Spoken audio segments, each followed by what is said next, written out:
Assalamualaikum warahmatullahi wabarakatuh. Nama saya Zainuddin, NIM 1722024 dari kelas B4 2017 malam.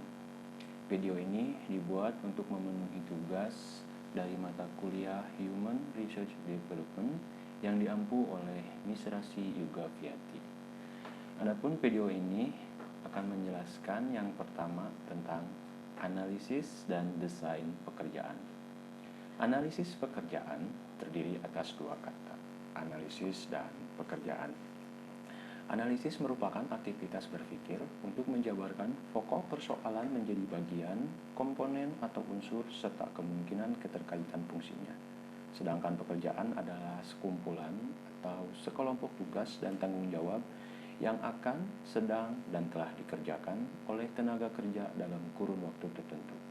Dengan demikian, analisis pekerjaan dapat diartikan sebagai suatu aktivitas untuk mengkaji, mempelajari, mengumpulkan, mencatat, dan menganalisis ruang lingkup suatu pekerjaan secara sistematis. Analisis pekerjaan dipakai untuk berbagai tujuan, baik sektor publik maupun sektor swasta. Dan di bawah ini adalah beberapa tujuan dari analisis pekerjaan yang diantaranya yaitu job description, job classification, job evaluation, and job design and structuring, personal recruitment, worker training, worker mobility, efficiency, safety, human research planning, and legal or quasi-legal recruitment.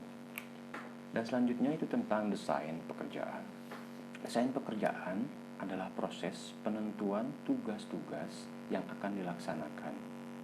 Metode-metode yang digunakan untuk melaksanakan tugas-tugas ini dan bagaimana pekerjaan tersebut berkaitan dengan pekerjaan lainnya dalam organisasi. Elemen desain pekerjaan itu meliputi yang pertama elemen organisasional, yang kedua elemen lingkungan, dan yang ketiga elemen keperilakuan. Bahasan selanjutnya tentang perencanaan sumber daya manusia. Sumber daya manusia adalah proses analisis dan identifikasi yang dilakukan organisasi terhadap kebutuhan akan sumber daya manusia, sehingga organisasi tersebut dapat menentukan langkah yang harus diambil guna mencapai tujuannya. Selain itu, pentingnya diadakan perencanaan sumber daya manusia ialah organisasi akan memiliki gambaran yang jelas akan masa depan serta mampu mengantisipasi kekurangan kualitas tenaga kerja yang diperlukan. Ada beberapa syarat untuk membuat sebuah perencanaan sumber daya manusia yang baik. Yang pertama, harus melihat secara jelas masalah yang direncanakannya. Kedua, harus menganalisis informasi tentang sumber daya manusia dalam organisasi tersebut secara lengkap. Ketiga, mempunyai pengalaman luas tentang analisis pekerjaan, kondisi organisasi, dan persediaan sumber daya manusia. Yang keempat, harus mampu membaca situasi sumber daya manusia saat ini dan masa depan. Serta yang terakhir, mampu peningkatan sumber daya manusia dan teknologi masa depan. Untuk perencanaan sumber daya manusia yang baik, diperlukan juga tahapan atau langkah dasar yang harus dicapai. Yang pertama, harus menetapkan secara jelas kualitas dan kuantitas sumber daya manusia.